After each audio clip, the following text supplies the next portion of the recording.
আজকে মুসলমান হয়েছি কার উসিলায়? আউলিয়া কেরামের সদকায়। বলেন না কার সদকায়?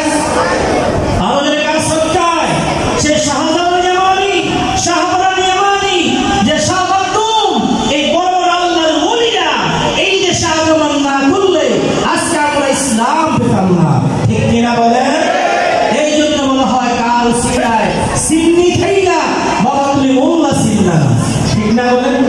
সিন্নি খাইলা কার উসিলায়। অবশ্যই যারা ভণ্ড তাদেরকে প্রতিহত করা দরকার আছে কিনা বলেন? অবশ্যই আছে। অনেক ভণ্ড দেখবেন যে একটা থাকঘর, একটা থাকার ঘর, সেখানে মাজার বানাইছে। মাজার আছে কিনা বলেন? বহু জায়গা আছে কিনা বলেন? এগুলো ভেঙে দেন, এগুলো বন্ধ করেন। এগুলোর কারণে হক্কানি ওলি আল্লাহদের বদনামি হয়। হয় কি হয় না? হয় কি হয় না? এই ভণ্ডদের কারণে, হাদিসের কারণে হক্কানি ওলি আল্লাহদের বদনামি হয়।